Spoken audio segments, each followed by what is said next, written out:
Ruslan. All right, ladies and gentlemen, I am here with the infamous, the man himself. We'll see. The man who all the celebrity pastors slide into his DM. Overrated. The people say he's a demon. Not he special. kept his identity private. But he's here with us. Ladies and gentlemen, we got Ben from Preachers and Sneakers, social media. We in here, baby. Personality, author, accomplished author. I've been reading your book. Congratulations on the book, bro. Man, we'll see. This is more than I've ever written before. 3 sentences was my max up to this point, bro. But finally, I made it on Ruslan, man. This is it. When you're an Instagram, you know, I don't know if you're an influencer or whatever, but this is the show everybody wants to be on. YouTube, baby. This is my first YouTube live interview, so I appreciate you having me, buddy. Man, thank you for being here, bro. I like the book. Let's just jump right into it. You guys, you started this Instagram almost as a joke. It was almost like your homie told you, "Yo, you should throw this thing up." As a almost just like, hey, just try it out. You threw it up, and you said within 4 weeks, this man had 100,000 real followers on Instagram. Utter insanity. And so your life had to have changed really quick. What was that like initially? And who? Shout out to whoever told you to do that, by the way. What was the explosion of that first 4 weeks for you personally? And who was it that told you to do that? I know it's a two-part question. I'd be all over in the place when it's all good. I love the question. It's you think back about certain moments in your life that are very pivotal, and had I done a million different things differently, if I had done one or two things differently that weekend, we wouldn't be talking. I mean, a lot of this was luck and kind of fell into my lap. But anyways, I randomly, like, I put zero thought into this. Like, I had my personal Instagram, nothing. I had no following. I had 300 or 400 personal followers or whatever. And I was in my MBA program, get my master's of business. And through the program, I was moonlighting as a DJ. So I DJ at a couple of these spots here in Dallas, in Deep Ellum, which is kind of like our Bourbon Street, our wannabe Bourbon Street. And I stayed up super late that night DJing for nobody, pretty much. There was maybe like 3 or 4 people there at the spot. And I slept through church the next day. And for whatever reason that day, I'd never done this before. I got on my couch and was watching worship videos on YouTube. That was it. I had that song Resurrecting by Elevation stuck in my head. So I Googled it, looked up the YouTube video, and I was just watching it. That was it. And I noticed the guy leading at the time, Mac Brock, who's a buddy now, ironically enough, he was wearing a pair of Yeezy 750s. And at the time I was in the sneaker. Shout out to Kanye, son, with the 750s. Dude, I've been wanting a pair of 750s for a long time. Dude, those are pretty clean. I could never pull them off, but they're pretty clean and they look comfy. But if you're into sneakers, you notice some of these silhouettes, like the 750s, aren't like general release. It's like, this dude's wearing $800 sneaks. And for whatever reason, caffeine or being tired or being irritated or something, I just made a video on stories. It was stories had just come out or kind of. I made the stories like, hey, how much is Elevation paying their dudes? I even called them an LA worship band. I said, what's with these LA worship bands and their worship leaders that they're paying them? How much are they paying them that they can afford $800 Yeezys?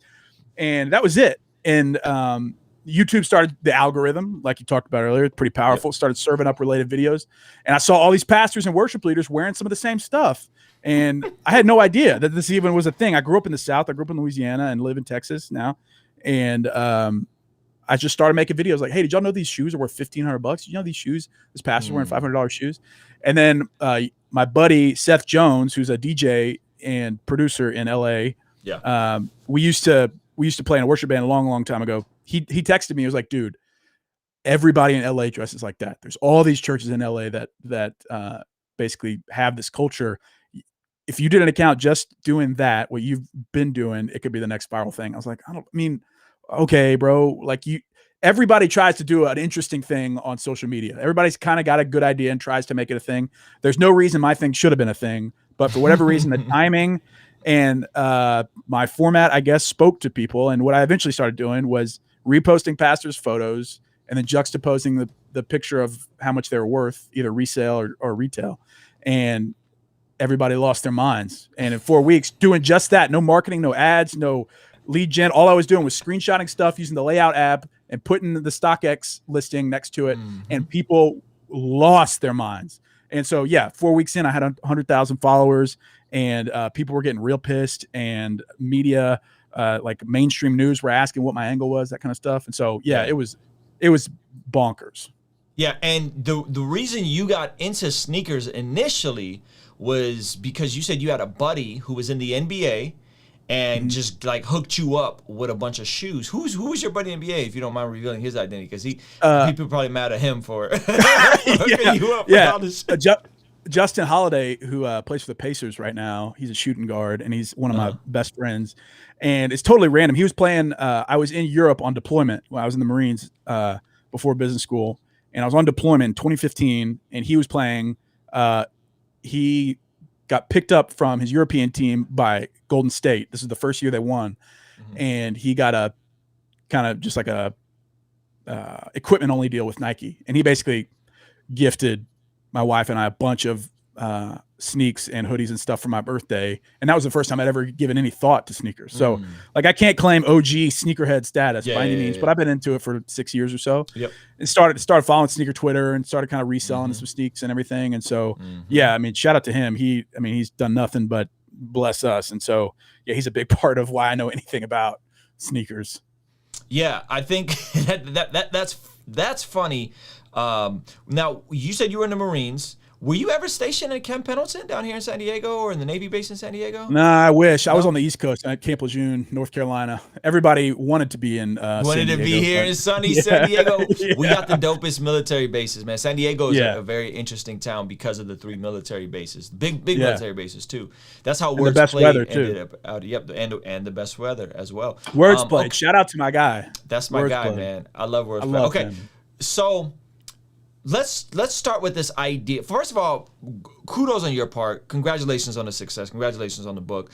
You tapped into what I would think is this cultural zeitgeist of intersections that just so happen to work. We're doing a stream tomorrow on disruptive value and caring about what other people care about in order to either, build an audience, sell a product, right? And there was something, you hit this intersection of sneaker culture, sneakerhead, consumerism, and Christianity, and it worked because there was this undertone and this zeitgeist already there with these intersections. So I think that's brilliant on your part.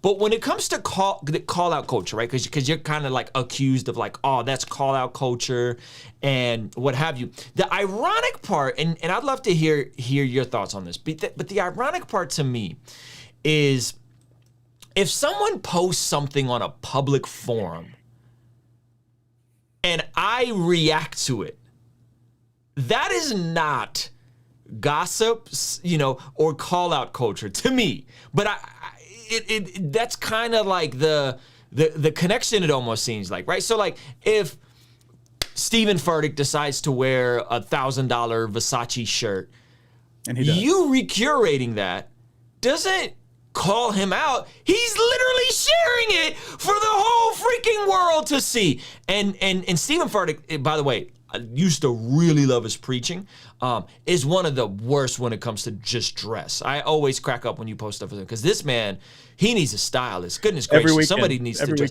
He's just over the top with some of the stuff he wears, man. But nevertheless, I digress. So,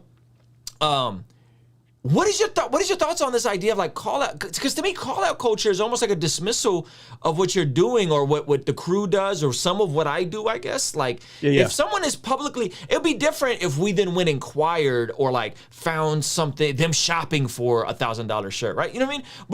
But if you're just taking a picture from their Instagram and posting and saying, oh, by the way, because the sneakerheads already know. I've been known about these celebrity preacher guys. I've been known that they've been dripped out for over a decade, right? But something about connecting the dots, you get dismissed as call out culture, gossip, slander, don't touch the Lord's anointed, hogwash. What are your thoughts on that? Yeah, I mean, it's amazing how many examples we need of people embezzling funds and sleeping around to to start calling people out. You went straight for the jugular, man. I mean, because I've done 2 years of this, bro. I've done 2 years of this. So it's not about the sneakers. Like, if you want to talk about call out culture, like my perspective is, and plenty of people bring that up about you're being a gossip. Call out culture is never helpful. I would point you towards Harvey Weinstein's situation, like as a very glaring success story of call out and cancel culture being for an inherent good. If you think about it long enough, everybody's got a thing that they would be willing to scream from the top of their lungs about. And it's different for everybody. But if you write off call out culture carte blanche, then now you're saying those that are abused should not be spoken up for, or those that have been taken advantage of should not be spoken up for. There is some utility in using every platform available to pointing at something that needs to be changed. So it's pretty intellectually lazy, I think, to say if you're ever doing something that doesn't feel comfy on social media, you're being divisive, or you're being you're leveraging call out culture, you're trying to cancel people, you're trying to be vicious. You know, if your heart's there, then you need to check that. But I think call out culture does have some utility to it, but it's a matter of discerning when it's useful and when it's, I guess, righteous versus when it's just you trying to clout chase or trying to, pile on the week's flavor of the week outrage thing. Like, there's a lot of nuance here, but if you're not willing to think about it, then of course you're going to look at my thing and say, oh, you're just being a gossip. When, if you're a public figure choosing to have the benefits of being a public figure, we also get to interact with your content in a public way and not feel bad about it. I think, content granted, that you put on Instagram. Right. So like, if you're mad at me for, I think, showing the world that these shoes legitimately are reselling. Like, if you were to sell a dead stock pair of any of these shoes, you could get $1,000 from StockX today. If you're mad at me for that, I hope you're also mad at maybe people using Christianity or tithes and donations for personal gain and building your own image. Okay, that's a great point. Now, I got so many questions. Okay, so the go ahead. The idea of call out. Okay, here's my thing with this, and this is, I feel like some of these guys need to get savvy to this, right?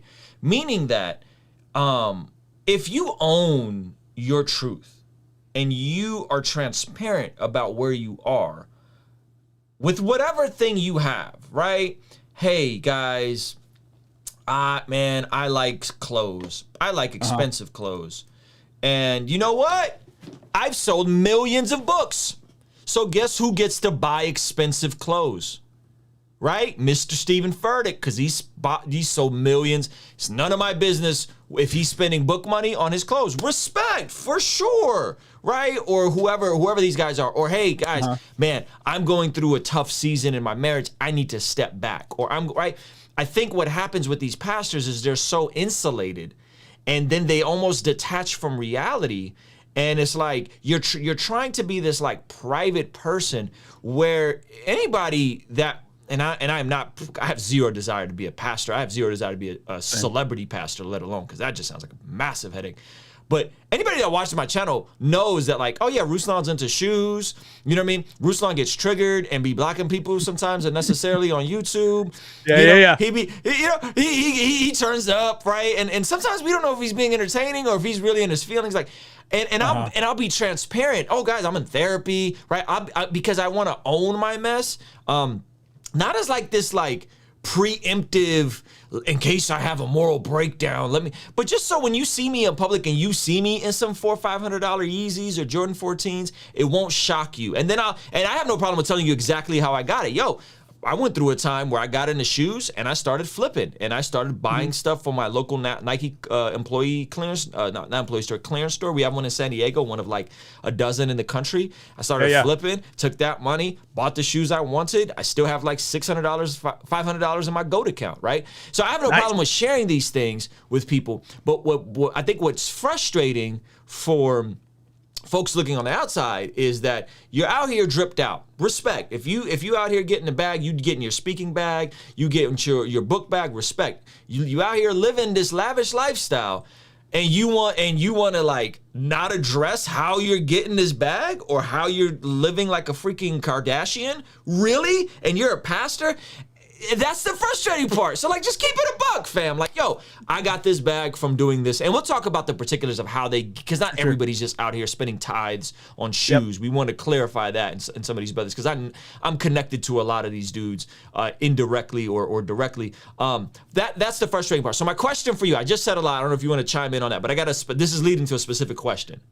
No, I'm tracking. What I'll say is it's been shocking to me how surprised some of the guys got that people would ask about a pair of shoes that are worth $1,000. Like, dude, you shouldn't be surprised by that. Like Judah Smith, who I interviewed for the audiobook, who I respect a ton, because he basically said, like, if you're going to wear it, own it, preacher. Like, if you're going to wear it, don't be insecure about it. Have a community of people around you that know how you do your finances and like can speak into whether or not you are too obsessed with clothes or fashion or money or whatever.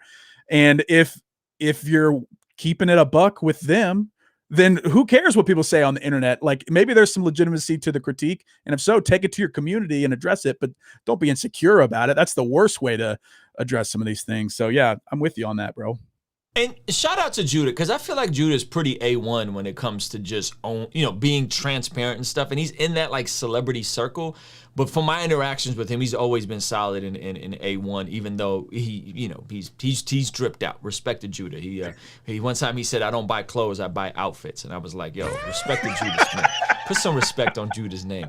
Okay, my question to you is, outside of Judah, which is great to hear that you guys have a friendship, and I saw you mention that, but I didn't know that was in the audiobook. So I'm actually really looking forward to checking out the audiobook. Yeah. To hear that. Who's the most high-profile person that's reached out to you or shot you a DM on since this whole thing? Pastors wise? Or anybody? Pastors, just pastors in that circle. I mean, tell us a pastor, then tell some. It's like a pastor that was maybe triggered, and then like just anybody in that circle. Let's see. I've talked with Rick Warren before. He wasn't triggered, but he reached out one time, and we talked briefly. Rick Warren is the truth. I like that guy. He's got that's a bag. I mean, that's a bag beyond bags. I've talked with Carl Lentz before. I've talked with Chris Brown at Elevation. I've talked with Mac Brock. I've talked with Nathan Finocchio. I've talked with Ron Carpenter's wife reached out to me one time. Just like a whole slew of people. And there's plenty I don't remember because I get thousands of messages all the time. But especially at the beginning, everybody, there was a couple weeks there where it was very intense and there was a lot of people that were pissed, and I got all this kind of secondary knowledge about how all these other people were getting harassed and that kind of stuff, which I didn't feel great about. But I've heard from a lot. Some were understanding, others just wanted to talk at me, and that's fine.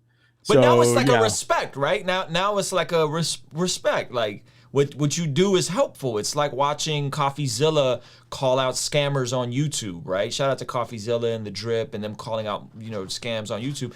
Is it there now, or is it like still hostility from the pastors? I think many of them have chosen not to address it at all. I think their PR people have probably said, just wait and it'll go away. I think 2 years later, I imagine they're not pleased that I'm still around, but I don't know, man. Like, like people like Judah who are self-aware and are like, yeah, some of this is helpful. Like, it's helpful to be brought down to earth sometimes, because sometimes we do think we're too special. But I know for a fact that there's grumblings amongst that whole crew that they're not fond of what I do, which is fine. But also, I hope you have bigger fish to fry too than to worry about my posting about your shoes. Hopefully. That's good. Okay. That's okay. That's good. I got a lot of questions. What time you got to go, bro? Because this I got some heat. Dude, I got you. Let's go. All right. So you brought him up. I didn't bring him up. You brought him up. Okay, Carl Lentz. Do you think there was any connection with the flamboyant consumerism, the way he dressed, the celebrity appeal, running around like a rock star, you know, which looks very cool from the outside. Like if you are a hype beast, if you are into the culture and into the what's happening in society, he's hanging with Jay-Z, he's on the Breakfast Club. Drake. All that is Drake, yeah. He leaves his family's barbecue to go play basketball with Drake. Like super cool, right? Like all that stuff looks super cool. However, when you see what happened after the fact, and he's getting help and they're working on it, I'm really praying for Carl Lentz, because I feel like that brother has a gift of communicating. But do you think when you hear that and then there's this consumeristic attachment to it, right? And I don't say consumerism, I don't want to deduct it just consumerism, celebrity lifestyle. Do you think there's a correlation to that and the potential moral breakdown that followed?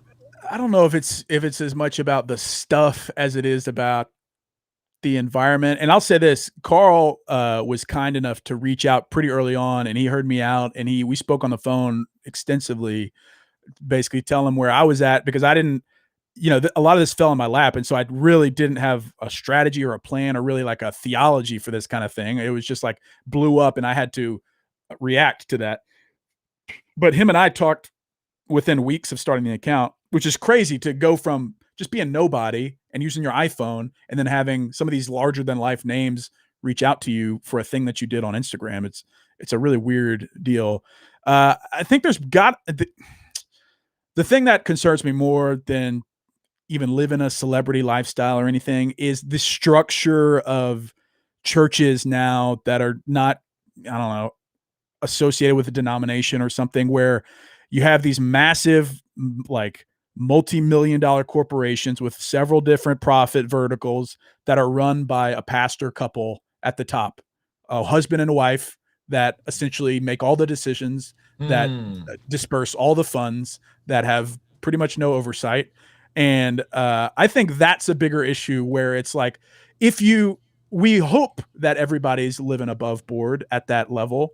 But if you have unlimited money and unlimited access to travel and to, you know, beautiful people and green rooms and all that kind of stuff, like why? It seems like it would be pretty easy to get sucked into that. I don't know. I haven't talked to Carl since like May of 2019, so I can't pretend to know anything about his situation. I too am praying that he can. I know he's getting help. So like I pray too that he can make a comeback and do something great for the world, because you're right. He does have a gift for speaking, and he's a good looking freaking dude. But yeah, that the bigger issue to me is just like, and you mentioned it, like the insulation, where you can be at the top making all the decisions and really kind of get away with whatever you want. And you would hope that everybody does that perfectly. But also I know the type of person I am. It's like, if I've got power and people saying I'm awesome and money and access to whatever I want, why wouldn't I screw that up? So it just seems like a dangerous game to play to me.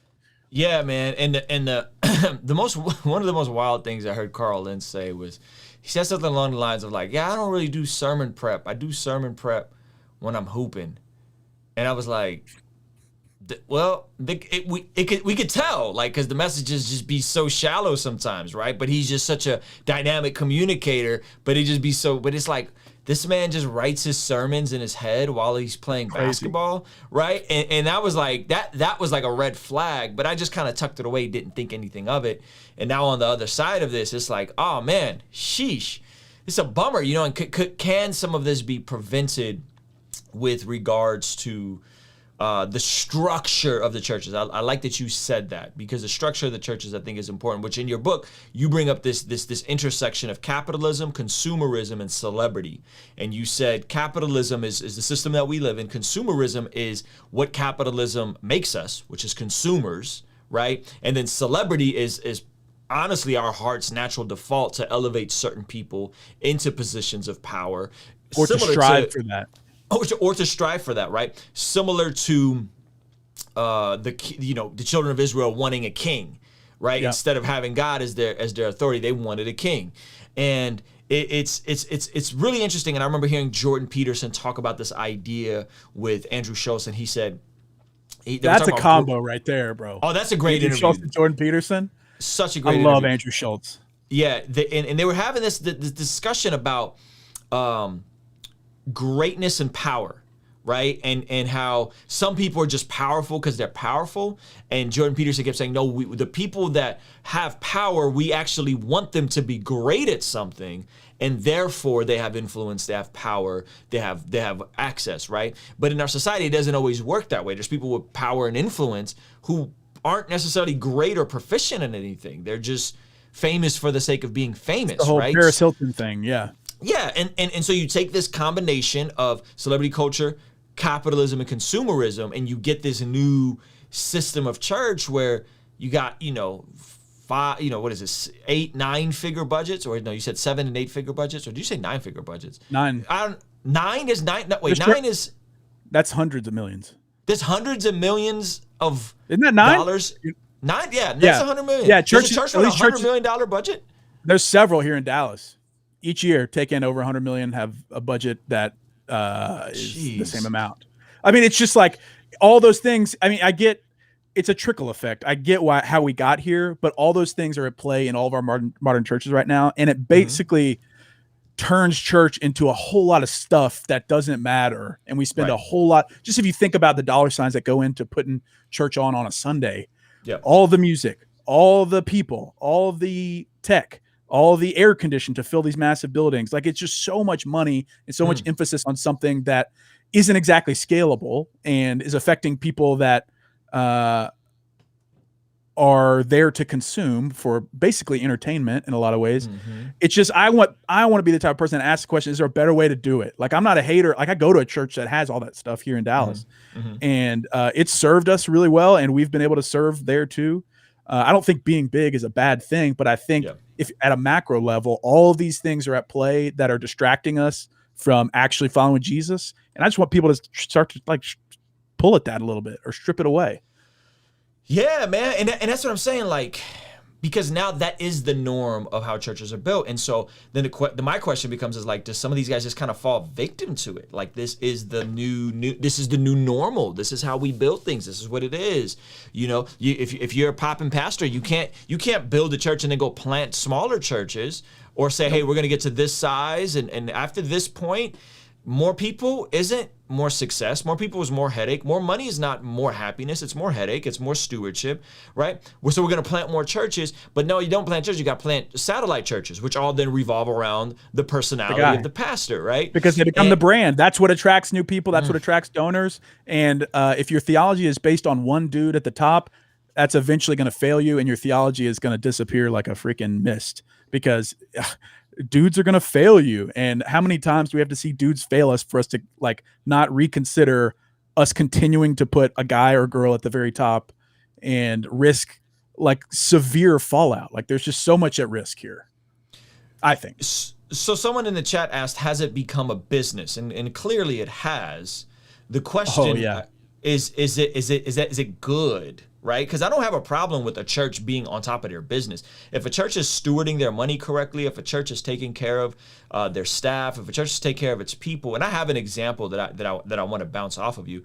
I don't have a problem with that. I think the issue is, when is it too much? When is it too big? When is it lack of oversight? Absolute power corrupts absolutely, right? When do those lines get crossed? And that's where I think you're striving for that nuance in your book, and what you're exploring is like, how does this all fit? How does this all work together?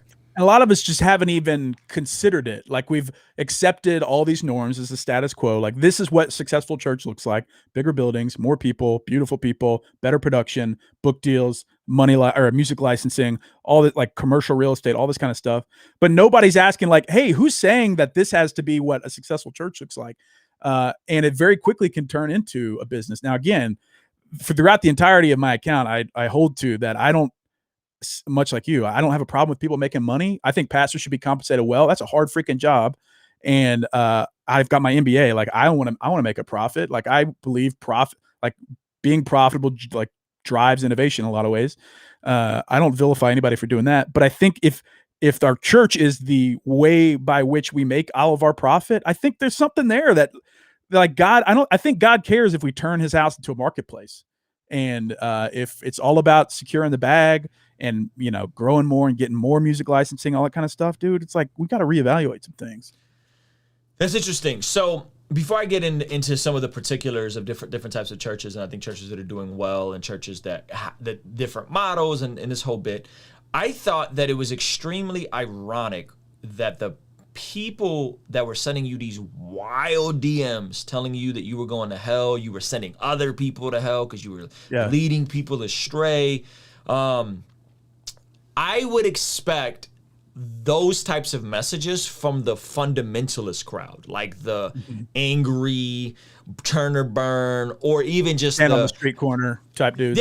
Yeah, or just folks that are just a bit more fundamental in their doctrine, meaning that there is no nuance, there is no gray, there is no conversation, there is no personal conviction, there are no secondary and primary issues. There's just all primary issues.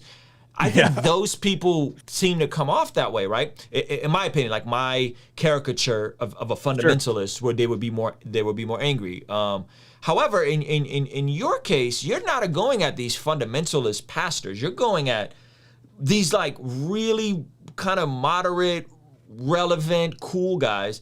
And I wouldn't expect their audiences to then turn up on you like that. Like I wouldn't expect like folks that go to Elevation to send you a crazy DM. I would just be like, oh man, they seem like they're probably real cool people. So what do you make of that? That the type of people that were getting triggered weren't even the type of people that I would assume is like the mean Christian, like, or at least not in the camp that they're in. Yeah, this whole topic, most people have an opinion about, and so it's interesting seeing everyone's responses to it.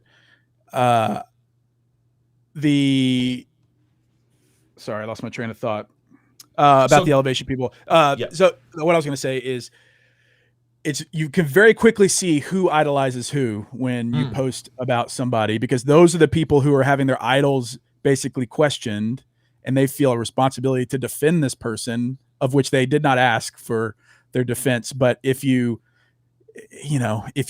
give to somebody's ministry, or you follow a guy on YouTube and you comment every message saying, this is so fire, oh yes, preach it, and then somebody raises an eyebrow like, hey man, did you know he's wearing $1,500 shoes? That made people snap. And for the first year, I got that all the time, and I still get it. And it's just, to me, it's more validation for what I'm doing. Like I'm the type of person that doesn't like making people mad. Like it makes me feel anxiety to have people constantly be like, question my salvation for what I do. I feel something for that. But the response, if it didn't matter, nobody would care. Like my account wouldn't exist. The book wouldn't exist. I wouldn't be here 2 years later. The fact that people are still getting pissed at me about this is validation to me that this is something that hasn't been addressed, or is long overdue to be addressed. Yeah. And so that's kind of what's kept me going. So let's talk about the types of churches that are, I think, that's the type of churches, how some of this actually happens behind the scenes, right? So, we think, the assumption is always, well, they're spending tithe money on clothes. And I can't speak for every single scenario, but there are the exceptions of scenarios where they're getting stuff gifted to them. I had somebody from Nike reach out to me and say, hey, I can't tell you which pastor we just connected with, but we just connected with the pastor that just came by, and we just dripped him out with all kinds of stuff. You know what I mean? And I was like, what am I gonna buy Nike? Like, I'm trying to pull up to Nike. Take care of your boy, right? That's right. And so he's like, we'll get you in here, right? So so one, he hit me and just was like, yo, just so you know, this stuff happens behind the scenes, right? Pretty frequently. And then I also know that a lot of these guys also are obviously have publishing deals, book deals, getting paid for speaking, right, at conferences, which is not tithe money. A lot of these guys also have friends, right? So I know specifically with Pastor Rich in Miami, VU Church, he's friends with Jerry Lorenzo, and Jerry Lorenzo is a high fashion guy, and he's a lot of the fear of God stuff, from my understanding, that a Rich wears is given to him by his buddy Jerry Lorenzo, who's one of the biggest names in fashion. When you started finding this stuff out, and then it's kind of a thing they do that's not so clean, but like when you started finding this stuff out, and again, we don't know who's spending tithe and who's just getting blessed and who's getting taken care of, right? Did it change your personal perception of how this feels a little bit? Like did it make you go, oh man, that's kind of that's kind of, I don't know how I feel about this, right? Like once you start finding out like, oh, he's homies with Jerry Lorenzo. Oh, he just came from the Jordan place. Oh, he just came from he knows Kanye. So Kanye dripped him out, right? Did that kind of, and I don't know if Kanye drips out pastors, but hypothetically if he did. He does. So praise God. Shout out to Kanye. Rich Wilkerson. I mean, Kanye, Rich Wilkerson did his wedding. Shout out to Kanye. It did. And one of the reasons my account, I think, blew up so quickly is because I just was posting without abandon. Like I wasn't considering anything. I wasn't asking any questions. I was just finding pictures of these dudes and then putting the price tag next to it if they had a big following and posting it. I had never considered why, like at the very beginning, I was like, there's no reason anybody should get up on stage with $1,500 shoes. I can't even imagine owning that. But like you just said, like learning about some of the nuance, if you talk about all these dudes' relationships with Bieber has unlimited money. And some of these guys have helped Bieber turn his life around. Like it's nothing for Bieber to walk through Barney's and be like, take whatever you want, bro. It's literally nothing to me. I had no clue. I had no clue that there was this network of dudes preaching at each other's churches and then gifting each other honorariums and really dope sneakers and selling their books at each other's churches. Like I didn't realize any of that happened. So it gave some context to me, but I've never ever claimed to know the background of any of these guys and how they make their money or save their money. All I've done is say, here's how much this pair of shoes is worth. And it's caused all this kind of discussion from just doing that. And so like, it would be impossible for me to be like, to dig into everybody's financial situation, because then I wouldn't be able to post anything really. Cause it's like, everybody's got a story at a micro level, but at a macro level, I think it's undeniable that some of these things are issues in like the Big C church.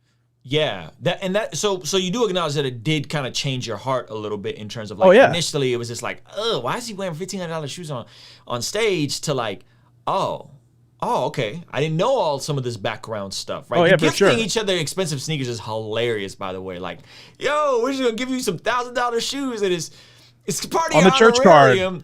On the church card, right? That's a bit. I don't know how I feel about that, but knowing Biebs is in the mix, Kanye giving away Yeezy stuff, that's super cool. I know folks who work with Kanye, and I know they get stuff. I didn't know he was dripping out rich, but it makes sense that he does. So that's really interesting. What is your take about Biebs, Justin Bieber, then kind of coming out recently and calling out some of these pastors, saying they're putting themselves on a pedestal? I don't know if those were subliminals at Lentz or what exactly, but what did you make of that kind of, being in the mix and knowing some of his relationships behind the scenes and, being acquaintances with some of the folks that mentor him, like a Judah and a Lentz, or have mentored him? I tried to pull a Ruslan, and I did a video on YouTube about this. I didn't do it nearly as good as you would have done it, but I talked a little bit about it because I thought, maybe since Bieber's saying it, some of y'all that are pissed at me for doing this will now consider that we might have a celebrity problem within Christian churches. If the most famous dude in the world is saying, I don't know, man, it seems like an issue if we're putting pastors on a pedestal, I hope people will at least listen to him.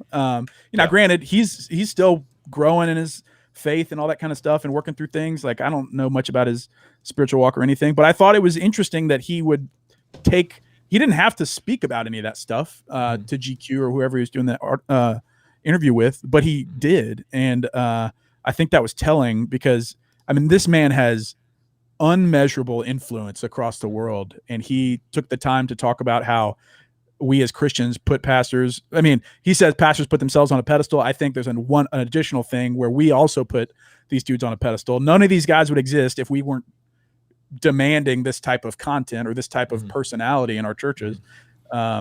So yeah, I thought it was an interesting statement. He also still runs with plenty of celebrity pastors. So it's just, I thought it was an interesting take. I think you're right. I know when we see different churches that have some of the celebrity pastor vibes, it's always interesting, again, to kind of know some of the behind the scenes working. So like, I recently found out that Pastor Rich doesn't take a salary, has never taken a salary. And 36% of their budget goes to the building and the staff, and the rest of it goes right back into the community, into other churches. Right. So when I hear stuff like that, I'm like, man, praise God. Like, that's really cool. So someone like Pastor Rich, I'm like, dude, like go nuts. Like I'm all for you. Like, you know what I mean? And he like, I think he still drives like a minivan. Like he still drives like a family minivan. Like this dude's Does not. Yeah, he lives a relatively quiet life in the grand scheme of what he could be doing. So I think that's like respect to him. And for Root Church, you know, that I think are doing a good job with stewarding the wealth that they've been given, with stewarding the influence that they've been given. For a church, I don't know if you know much about church budgets and buildings and all that, but for a church to only spend 36% total on their budget and their building, like everything, and then 60%, roughly 60% is going back out, 10% is going out to churches, and the rest is going out to local other charities and, you know, humanitarian groups and all this kind of stuff, I think is like extremely commendable. So I do feel like there's guys that are doing it right. Like I think they're doing it right, and I think they're leveraging celebrity, leveraging influence, leveraging, dare I say, hype beast culture and cool to help people with you know, to really like help people with the hands and feet of Jesus. And this is, I don't know how verified it is, but it's from someone that's close to that organization that just shared this with me recently. Yeah, and I mean, I've got no. That sounds good to me. I think all of us could do better at pushing towards making it not about us and making it more about the one we're supposed to be pointing to. So, you know, if your church is doing great stuff like that, show the world, you know, what the body is doing, not what the man is doing. And I think, you know, it brings up all these different kind of nuanced situations where it's like, well, we still got to, you know, how we curate our image matters, and how we present the gospel on social with 1 million followers matters. Even if we're giving a bunch of money away, we still have an impact to people that maybe don't have all the context. And so either give the context or make it less about yourself and make it more about the God you're trying to point people to. And I'm not saying Rich does that good or bad. I'm just saying that we could all push to do that more and more with our own social profiles. Yeah, and I love that in terms of not being about you, right? And it's something I do as a practical safeguard. As I bring people onto my channel, I bring other pastors on my channel, I bring other YouTube creators on my channel, and I'm always pointing people to other people, so that, because I genuinely don't want to build a cult of personality, nor do I want to be the guy that has all the answers and has the perfect theology and knows everything about it, because I don't. Like, people see through that. Yes. People see through that, and I don't think it's helpful. Like, I don't think it's helpful to have one guy that you agree with everything on. You know what I mean? Like, I think you need a diversity of voices that can help you move things further along in your personal life. So here's some questions. So now that the book is out, a lot of folks are asking, what's the purpose of your page now? Right? You kind of blew up on accident, and so now where do you see you going with Preachers and Sneakers? Yeah, I mean, if we're being real, I don't really want to post about pastoral footwear for the rest of my life. Like I want to be able to help people ask tough questions and wrestle with some things and hope that they can be more real with each other. And the thing I care most about, I think, other than pointing people to God, is that getting people to be authentic, because anything else we all see through and doesn't serve anybody.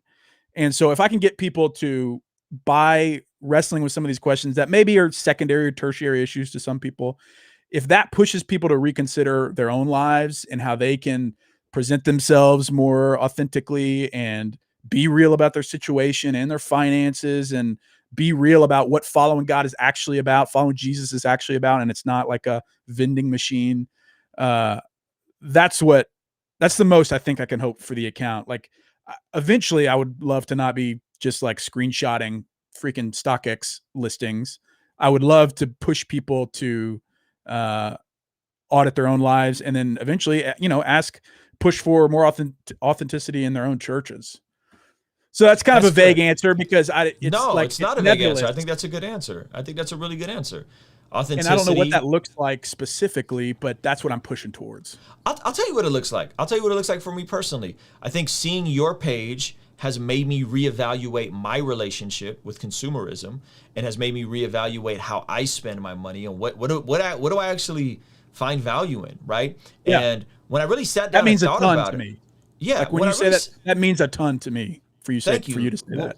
Yeah, and it's the truth, because here's how I look at it. Like, when I really think about like what brings value to me, right? And I'm not gonna sit there and say like nice stuff doesn't bring value to me. It does. Like, it does. Having a Tesla someday is gonna bring value to me. Having a paid for home is gonna bring value to me, right?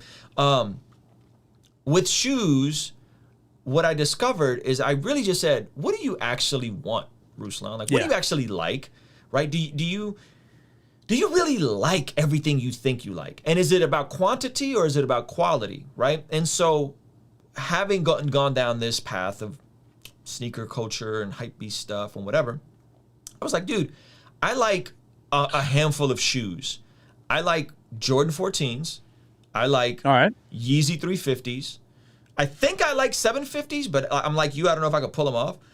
And I like Jordan 11s, but I don't like the fact that they crease, right? The patent leather. So, yeah, patent leather.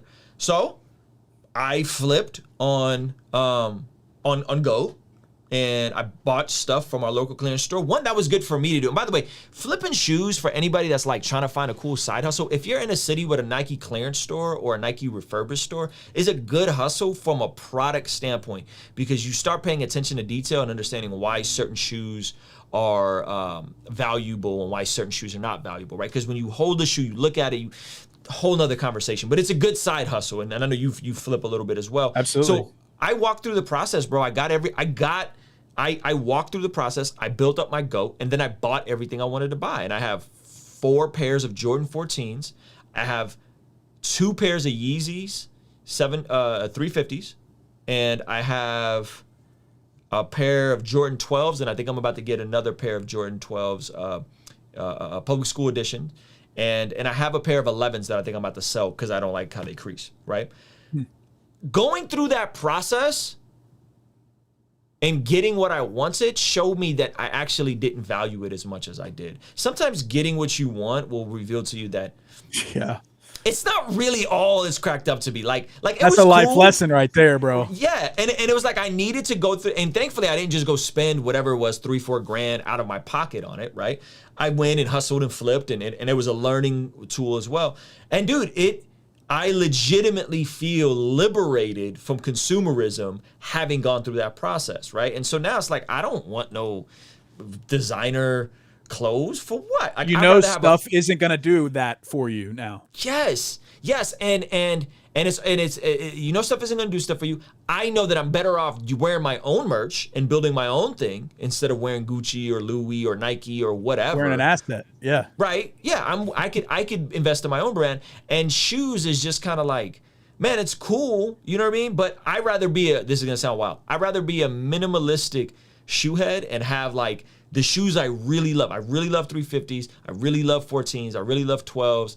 I might get some 750s, and that's it. And I don't need the latest thing, and I don't need the latest shoe, and I don't have the time to keep up with all the raffles. When I look at what my time generates versus what I flip, it doesn't really make sense for me at this stage in my life. I'm thriving on YouTube, so on and so forth. And so I think that to me is how you've blessed me, and I think you're potentially blessing other people, because do you really need 250 pairs of shoes, right? Unless you're like a legitimate collector and it's their dead stock and you're never rocking them, or you're rocking them on stage, putting them right back in the box. And I'm sure the guys that do that, like I could see Pastor Michael Todd seems like a legitimate sneaker head, like he's got them all, for real. And so it's like, hey man, respect.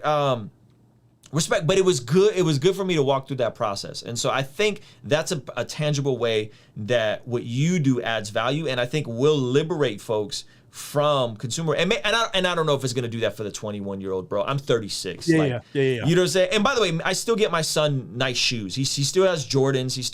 I just got him some Huaraches, right? But they're just not like it's just not. I rock around in Roshis most of the time. Like I buy Roshis because I like Roshis, how they fit. So I don't know. What is your thoughts on that? I didn't have a question. I just wanted to bounce that off of you because I think it's tangible. Yeah, I mean, those are the things I have to hold on to, because in the short term, it's easy for people to point to maybe some of the negative stuff that happens around my account, and that makes me feel bad, or that makes me feel insecure about it. But hearing people it's hard to argue with that, where it's like, hey, for whatever reason, this topic has forced you to reevaluate some real things in your life that eventually I think you came out better for it. And I think that's grounded in wisdom. I imagine most people, unless you're an actual like bona fide sneakerhead are going to get to that point where they realize, oh man, having 200 pairs of shoes is actually not really serving me that well. Like not that many people are impressed. It's cool to collect, but eventually you get married and you have kids and it's like, all right, college is coming up. I could really sell these and make a bunch of money. And I find myself, I did an interview with the minimalists in LA last year. I find myself trying to pursue that more and more, like to at least pursue minimalism a little bit. I think is a good practice to not have stuff rule you, because specifically if you're into sneakers, you cannot have enough sneakers. Like if you're into it and you want to collect sneakers, there is not a point where you stop. Like at the height of when I was into sneakers, every time we went out, we were trying to stop at the Nike outlet or we were trying to stop at the mall and try to find a pickup. And for what? To wear them once? Like I can't even pull off 90% of them. So I think it would be wise for more of us to have that at least thought experiment to say, hey, what stuff is ruling me? Like, the stuff I'm working towards, is it what I really want? If I'm real with myself, when I actually achieve that, is it going to give me what I think it's going to give me? I think it's all a wise practice to me. Start with the end in mind. If you want to be into shoes, if you want to be into clothes, whatever, flipping clothes, flipping shoes, I would just say start with the end in mind. If you start with the end in mind, I think that's what I had to do. I had to say, stop. What do I actually like? What do I not like? A lot of the stuff I don't even really like. But who am I trying to impress? Who am I trying to impress? Right. So I think when you really look at it, it helps. It helps a lot. So, okay. So there's a couple questions we're gonna get to. Anthony Miller threw this up. He said he's exposed John MacArthur too. I don't know this. You exposed what? John MacArthur wearing a crazy suit or? I think that was profits and watches. I think he was wearing a crazy expensive watch. I don't do the watches, but the watches are another discussion. Shout out to John MacArthur with the Rolly. Yeah, they're a little more. He's a little more discreet, but the commas are a little bigger than the sneakers when it comes to watches. I love John MacArthur, man. He be on here talking about persecution, suffering, and this man got like a $15 million net worth with like multiple properties. I was like, oh man, part of me feels like that's worse. Like you telling people you're gonna suffer and it's gonna be bad and persecution is gonna break out, and you're like a multi-millionaire, you know. And respect to him, I don't have a problem with this brother having money. He's self-aware. Self-aware. I want pastors to be paid. I think this may be the disconnect from the conversation. I want every pastor to be able to own a home that they pay off and be able to put their kids through college. Now, and depending on where you live and what part of the country you live, there is that ranges. In Texas, you're in Dallas, near the Dallas DFW area. That's gonna be mad different than here in Southern California, right? Here in Southern California, to get a house that you could pay off in within your lifetime and pay for your kids' college, you're talking about $150,000 salary, $200,000 a year salary, and so that's you guys low for San Diego, I would say. And that's low. Not you're not balling with $200K. Yeah.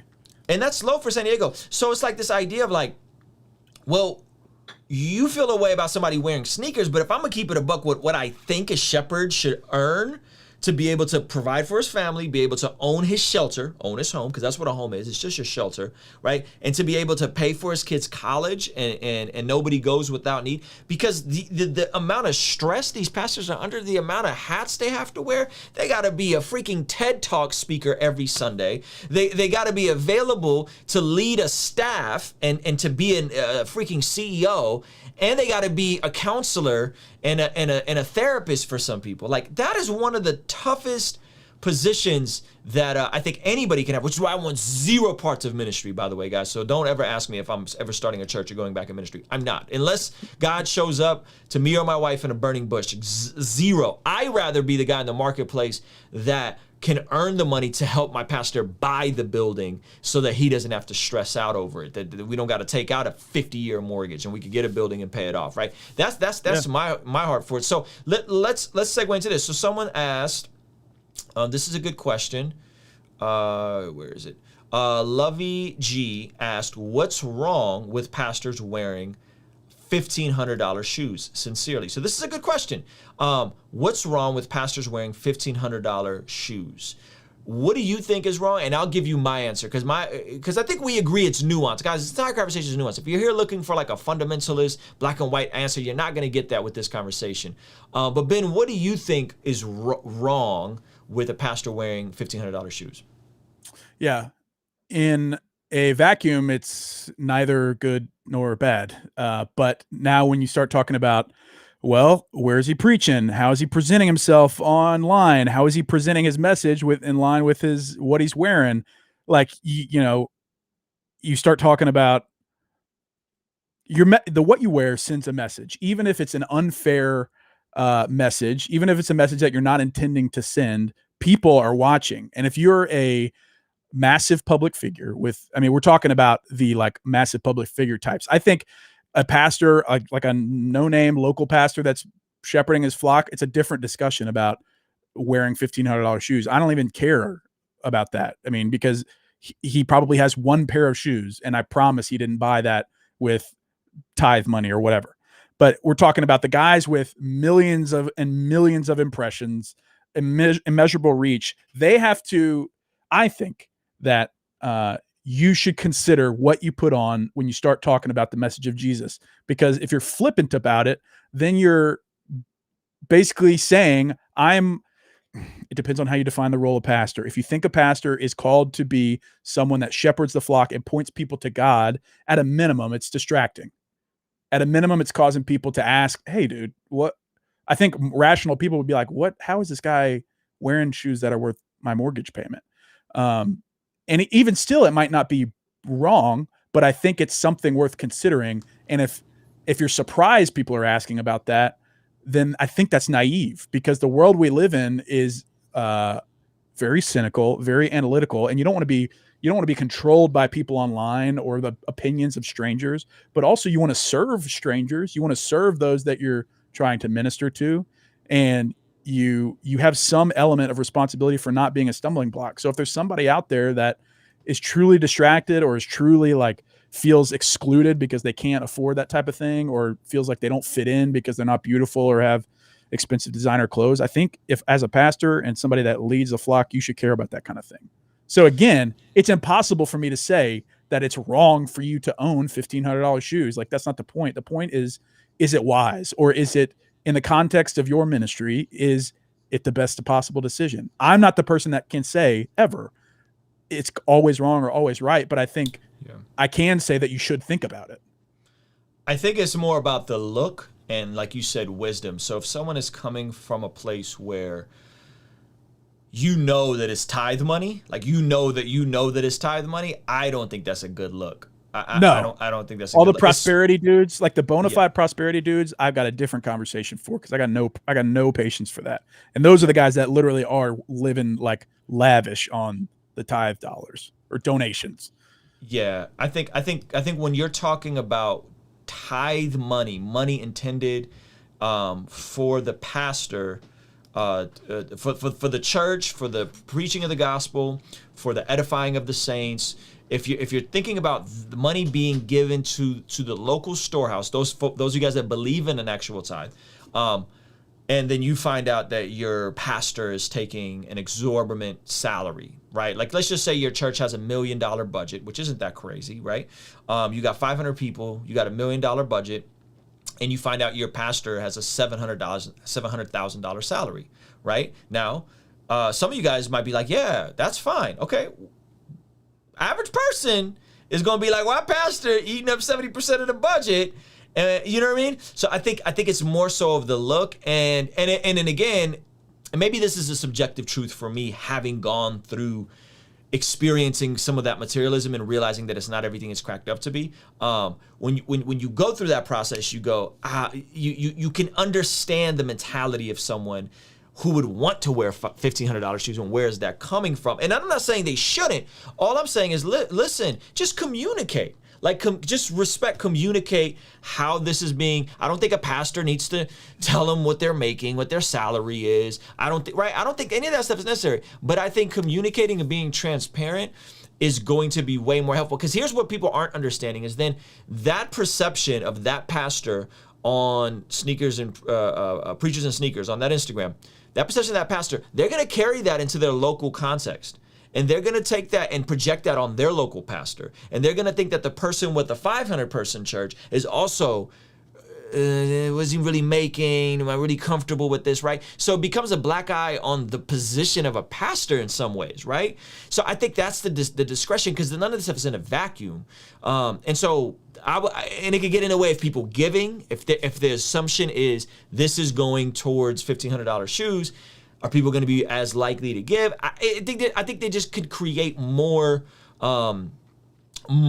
problems than solutions. And if someone is just transparent, this is where the money's coming from. This is how, I'm not a pastor. And if you want to go into my Patreon and look at what I make every month, you could do that. I have a video with Jason Mayfield breaking down what I make every single month, what my expenses are. So if I'm just a YouTuber, a Christian YouTuber, and I'm willing to be vulnerable and tell you guys exactly what comes in on average, I don't think it's wild to say, is that really wise, Pastor? Like, is that really wise? That's the question. It's not that it's wrong. And I think we could all probably be a little more transparent with our lives. Because why? Like, what are we trying to hide? Like, we should be trying to radically be transparent with the people that are close to us. Maybe not online, but to the people that are around us, that trust us and love us. Like, I think we should be transparent about that kind of stuff. And like, at a minimum, just like at a logical level, if you're in a position where you live off of donations of others, I think there's a real responsibility to try to serve those that are donating for your lifestyle, to not make it look like you disrespect their donation by flexing on them. Like, I think it's not unfair to expect somebody that living off of donations to not just be living lavishly on your donation dollar. Again, have nice things, go on nice vacations, all that kind of stuff. But at a certain point, it turns into too much when you're on, like, if you're on Instagram going on a different vacation every month, or you're driving a new matte black Tesla versus, like, there's just all these different things that go into it that I think just there's wisdom in considering it, and not just tacking it up to everybody being a hater. I think there's wisdom in at least, hey, is there anything here that's valid, and can I apply it to my life? What's your response when people say Jesus wouldn't be rocking Gucci and $500 shoes? He also wouldn't be living in air condition or with an iPhone, or he wouldn't have Wi-Fi. He also wouldn't have DoorDash. He wouldn't go to college. I mean, that you got to go a little more than that. Like, of course, like, in maybe the equal type thing would be like wearing purple robes or whatever back in the day. I don't think he would do that. I mean, he evidenced it by coming in on a donkey instead of a golden chariot or whatever he could have. Jesus had plenty of examples of him humbling himself in times that he didn't need to. And I think that's a pretty good example to follow. That's good. That's a good question. Yeah, I think there's so many things that would Jesus have done this? Would Jesus? The alabaster jar is interesting. You know what I mean? Because he did allow them to allow. Was it Mary? Was it Mary that broke the alabaster jar? Because there's a whole confusion. So. Who did it? That gets Mary Magdalene. Yeah, Mary Magdalene. Another one. The alabaster jar. He allowed something luxurious to be used. Pure nard. Pure nard. Somebody said earlier that the Magi and the kings, the three kings that came and visited him, set Jesus up for life so he wasn't broke. I've actually never looked into that, so respect. That's an interesting theory. Sure. He was also God. So like when people bring up the alabaster jar, I'm like, okay, he's God, and he is. It's a false comparison to compare him to any of these pastors, because we're talking about humans versus the literal creator of the universe. Yeah. So that's not exactly one for one, I think. Yeah. Because what was it? Was it a month's wages or a year's wages that alabaster? It was like a year. Yeah. I mean, it was like wages. Insane.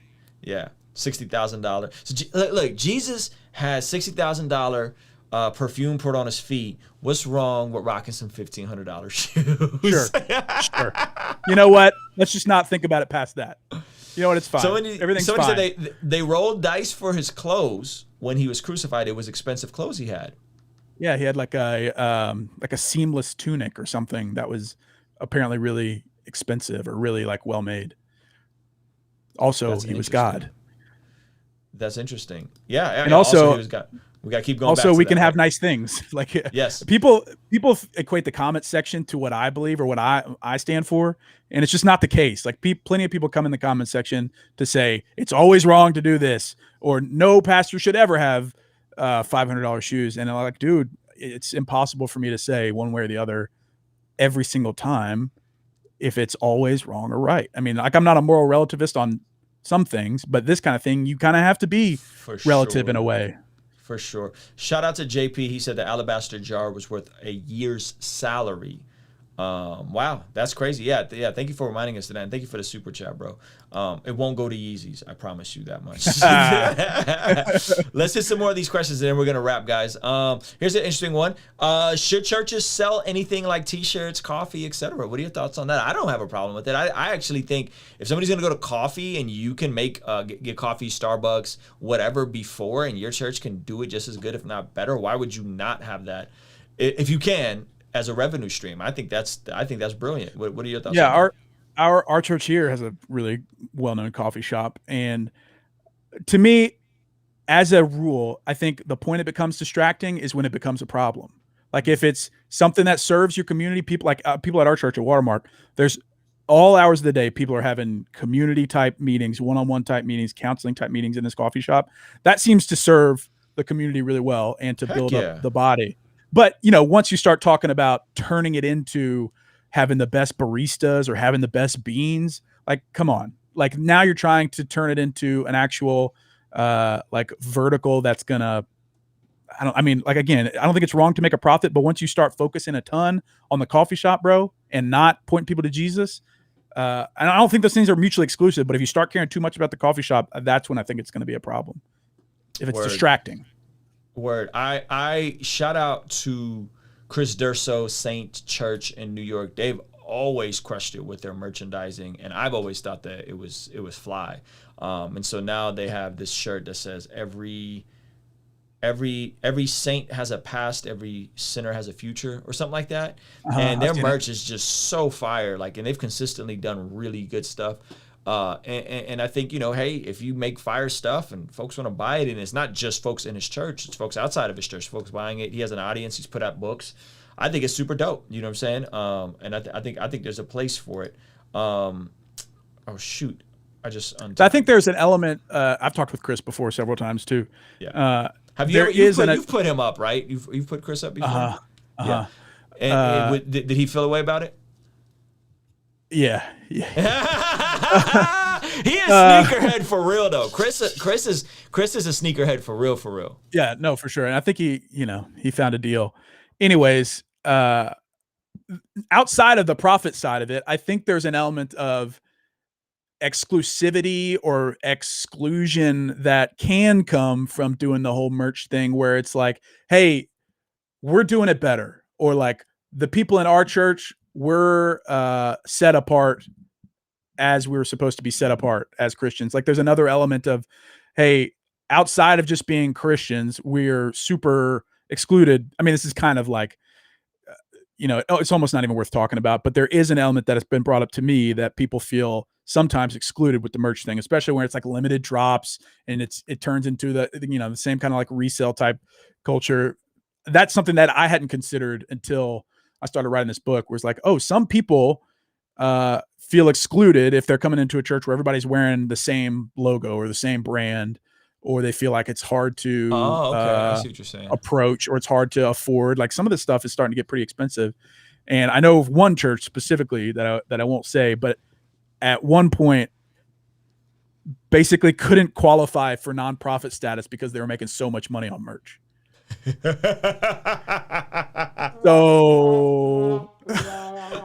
So it's like there's something in between where there's a sweet spot, but sometimes maybe we're swinging too far in the other way. What folks don't understand about that is the nonprofit status is like, it's one of the perks of having a church, being on staff at a church, man, is that you could put a big chunk of your income as a housing allowance, and so a lot of times half of your income is tax free. So that creates all kinds of incentives for pastors and stuff like that to or be clergy So that's Like a hilarious. Yeah. Yes, a parsonage, just all kinds of perks of being in ministry. So that's really that backfired. That's funny. Okay, let's hit a couple more. Sad, we're living in these hard times, and our central focus is discrediting pastors for their lack of humility based on the cost of their shoes, then calling them false teachers. Oh, we got a heresy hunter here. Respect. I don't know. I don't know how to respond to that. I don't know if you got a response to that. I thought it was a better question. I've had 2 years of that. Yeah, I've had 2 years of that. I mean, you could see people get kind of set off when you even ask a question about the whole system of church in the modern world. It's like just asking a question turns people to making it where I'm discrediting somebody. I'm not discrediting anybody. I'm just asking questions that seem to be causing people to wrestle with some of these things. Like, if me asking a question about a dude's sneakers is completely discrediting their ministry, that's a pretty weak ministry, bro. Mic drop. Mic drop. You got the zingers on lock when people come for your neck, bro. I love it. I mean, since March of 2019, I've heard all these things. You've heard all of them. You think I haven't thought of this, bro? You think I haven't thought all through this? Name. All right. Question. Here's a good one. Question. Anybody living lavishly while the media feast on the blood and the pain and the hatred, children suffering, tribal clans, family suffering, save our children. Again, I'm blowing it with these questions tonight. Thanks for the super chat. Yes, yeah. Okay, here's a good one. What's the difference between purchasing lavish things and receiving luxurious gifts, though? Jesus didn't go out and purchase the perfume that was poured on him. It's an interesting question. What's the difference between a pastor going and spending $500, $300, $1,000 themselves versus someone hooking them up and gifting something expensive to him? I mean, it's like the definition of the difference between a gift and a purchase. I mean, that's the difference. I don't like it's not inherently wrong to own any of these things. It's the method by which you attained them and the way that you display them and your heart behind it. It's like the inanimate object is not the issue. It's the heart behind things, of which we cannot judge perfectly. And it's on us to have people around us that can speak into our lives.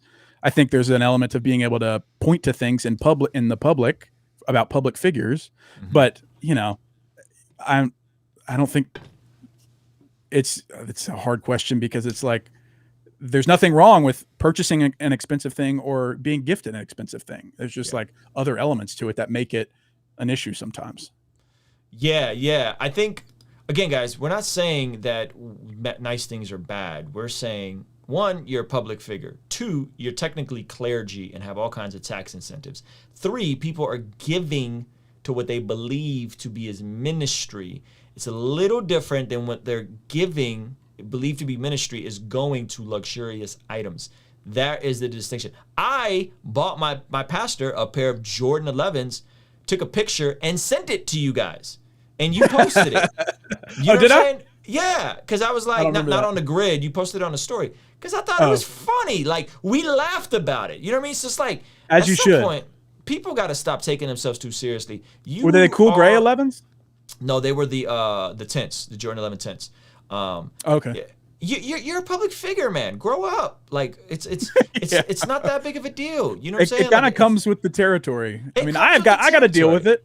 Yeah, it's like, if you're gonna sign up for the benefits and the reach and the influence of being a public figure, you're also signing up for people to have their chance to input their opinion. Like, it's the nature of social media. You're a public domain now, and you shouldn't be surprised when people maybe have differing thoughts about your lifestyle.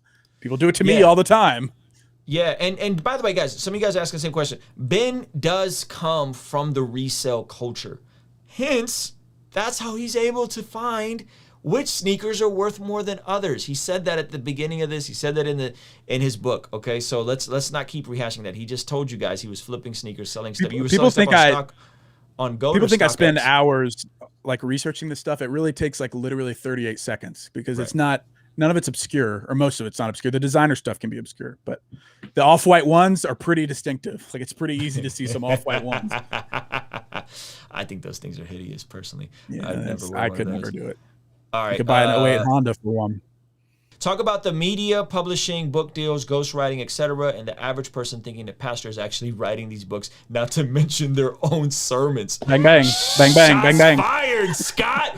Scott, what are you doing, Scott? I've been knowing about pastors not writing their own sermons for a long time. If you ever hear this regurgitated sermon, right now, I really don't want to get on this right now, but right now it's the same CRT sermon. You hear the same freaking CRT sermon. It's the same CRT video. CRT bad, woke bad. It's because there's writers for this, guys. There's somebody doing the research for them, the documentation for them.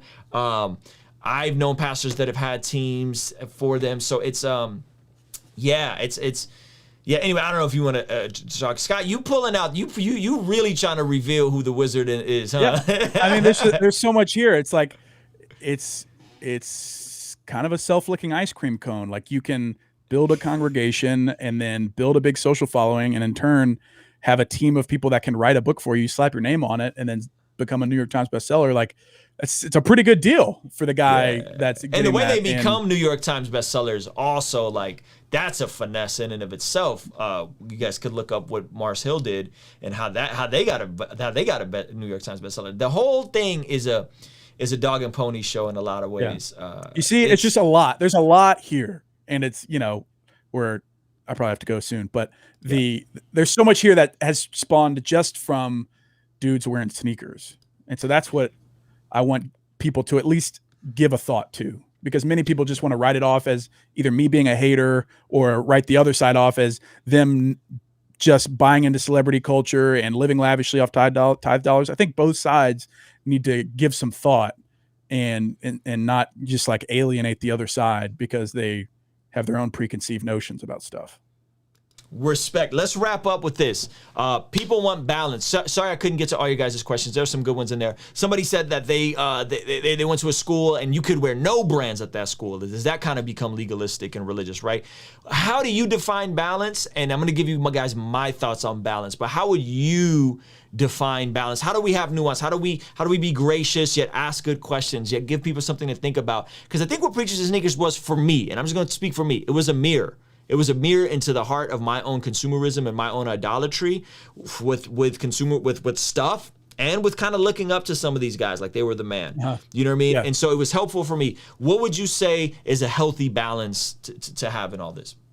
Yeah. I mean, I'm honored to be a part of that. I don't know why he chose me or allowed this to happen, but I'm honored to even be a part of that because I could have never planned that or like sketched this out. Balance is something that I talk with my therapist about a lot, because oftentimes you deal in extremes with this account because people want to say their extreme opinion on one side or the other.